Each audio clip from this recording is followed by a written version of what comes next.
안녕하세요. 부산대학교 화학과 교수 최정모입니다. 오늘 이 시간에는 고등물리화학 과목의 가이드 강의 첫 번째 시간을 진행해 보려고 하는데요. 이 시간에는 고등물리화학이라는 과목이 어떠한 과목인지 전반적인 얼개를 설명을 해드리고 또 우리가 이 수업에서 어떤 것을 얻을 수 있는지 그런 이야기들을 짧게 소개해 드리도록 하겠습니다. 고등물리화학이라는 과목은 부산대학교 화학과 대학원 과목입니다. 그리고 이 과목은 물리화학 실험실에 진학하고자 하는 대부분의 대학원생들이 수강을 하게 되어 있으며 물리화학의 전반적인 내용들을 다시 한번 복습하고 그 내용들을 이해하는 그런 수업입니다. 그런데 그 수업이 기본적으로 외국인 학생들도 있기 때문에 영어로 진행된다는 난점이 있습니다. 내용이 쉽지 않은데 영어로 진행을 하다 보니까 아무래도 교수와 학생들 사이에 커뮤니케이션이 원활하지 않은 경우가 많고 중요한 내용들을 놓치는 경우들이 발생을 했습니다. 그래서 이 가이드 강의라는 것을 만들어서 한국어로 수업을 진행을 함으로써 영어로 진행되는 본 수업을 이해하는데 도움이 될 수 있도록 그렇게 준비를 해 보았습니다. 물론 영어로 진행되는 본 수업의 모든 내용을 다 다룰 수는 없고요. 전반적인 요약과 그리고 이해가 조금 어려운 부분에 대한 조금 더 심도 있는 설명 정도를 제공하게 될 것 같습니다. 앞서 말씀드렸던 것처럼 이 고등물리화학이라고 하는 과목은 물리화학의 전 분야를 복습하는 것에 그 의의를 두고 있습니다.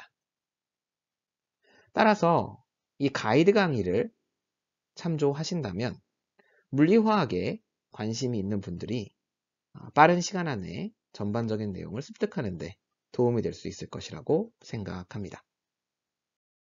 그렇다면 이 물리화학이라는 것은 어떻게 구성이 되어 있고 또 이 수업에서는 그것을 어떻게 여러분들께 설명해 드릴 것인지 한번 살펴보도록 하겠습니다. 물리화학이라고 하게 되면 전통적으로 몇 가지 분야로 구분이 되는데요. 첫 번째로 우리가 연력학을 생각해 볼 수 있습니다. 연력학은 온도, 압력, 부피와 같이 우리가 실제로 측정할 수 있는 양들을 통해서 에너지와 또 일, 열, 이러한 양들 사이의 관계를 탐구하는 그런 분야입니다. 반대편 끝에는 우리가 양자화학이라고 하는 그런 분야가 있습니다. 양자화학은 원자와 분자의 거동을 설명하는데 이 양자역학이라고 하는 물리학의 한 분야를 활용해서 설명을 하고자 하는 그런 분야라고 할 수 있겠습니다. 지금 보시면 아시겠지만 이 두 가지 아주 근본을 이루고 있는 물리화학의 분야들이 사실 상당히 먼 거리에 있다는 것을 생각해 볼 수 있습니다. 원자와 분자는 굉장히 작고요. 반면 우리가 실제로 측정할 수 있는 온도, 부피, 압력 이러한 양들은 굉장히 큰 양들입니다. 그래서 이 두 가지 양을 어떻게 우리가 연결해서 설명할 수 있을까 하다가 그런 걸 이제 해줄 수 있는 분야로서 통계역학이라고 하는 분야가 발달을 하게 됩니다. 이름에서부터 알 수 있듯이 통계역학은 통계를 그 근간으로 하는데요. 어려운 통계 테크닉을 쓴다는 의미가 아니고 양자화학에서 다루는 작은 입자들의 거동을 이 입자들이 굉장히 많아지게 되면 통계적으로 우리가 처리를 할 수 있게 되고요. 그렇게 통계적으로 처리한 입자들의 거동을 통해서 거시적인 세상을 설명한다. 이런 의미가 되겠습니다. 그래서 통계라는 말이 그 이름에 들어가 있습니다. 이 세 가지 분야는 어떻게 보면 물리화학의 아주 근본을 이루고 있는 분야라고 할 수 있겠습니다. 여기서 나아가서 몇 가지 응용 분야들이 있을 텐데요. 분광학이라고 하는 분야가 있습니다.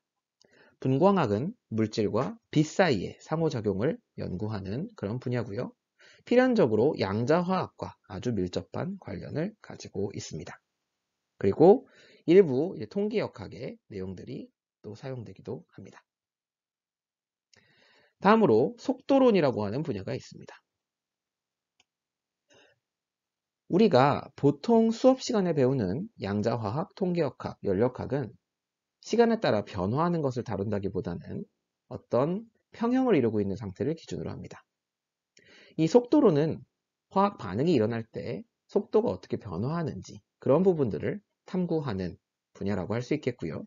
양자화학과 통계역학, 연력학을 고루 활용하는 분야라고 할 수 있겠습니다. 또 하나 우리가 생각해 볼 수 있는 분야가 물질화학이라고 제가 명명하는 분야인데요. 여기서는 고체라든지 표면이라든지 계면이라든지 고분자, 액정, 유리 등 다양한 물성을 가진 물질들을 연구하는 분야입니다. 단순히 그 물성을 연구하는 것뿐만 아니라 이제 물리화학의 한 분야로서는 그것들에 대한 물리적인 설명들을 제공하는 것도 중요하다고 할 수 있겠습니다. 그래서 역시 이런 좀 더 근본을 이루고 있는 여러 가지 분야들을 활용을 해서 물질화학을 우리가 또한 탐구할 수 있습니다. 그리고 우리의 이해가 점점 깊어짐에 따라서 이렇게 만들어진 여러 가지 이론들을 가지고서 우리가 예측을 할 수 있고 또 설명을 해낼 수 있습니다. 게다가 이 예측과 설명을 위해서 많은 양의 계산이 필요한데요. 과거와 같으면 우리가 손으로 일일이 계산을 해야 돼서 복잡한 계를 계산하는 것은 불가능했지만 컴퓨터의 발전으로 인해서 이것을 이제 컴퓨터가 수행을 해서 꽤나 정확한 예측과 설명을 할 수 있게 되었습니다. 그래서 컴퓨터를 통해서 우리가 이론적으로 알고 있는 것을 적용을 해서 분자세계를 설명하는 분야를 우리가 계산화학이라고 부릅니다. 그래서 우리 수업에서는 이제 처음에 양자화학과 분광학으로부터 이야기를 시작을 해보려고 합니다. 그래서 분자들의 양자화되어 있는 성질을 우리가 연구를 하겠고요. 그 다음에 통계역학과 연력학으로 대변되는 통계를 가지고 설명할 수 있는 분자 세상을 여러분들께 소개해 드리도록 하겠습니다. 그리고 여기까지는 이제 평형을 이루고 있는 멈춰 있는 것과 같은 그런 상태를 다루겠지만 이제 이 다음으로는 시간에 따라 변화하는 분자 세계를 우리가 살펴보도록 하겠습니다. 그리고 물질화학과 계산화학은 시간이 허용한다면 이 분야들을 다루는 것으로 그렇게 생각하고 있습니다. 그러면 이 첫 번째 강의는 여기에서 마무리하고 다음 강의에서 또 뵙도록 하겠습니다.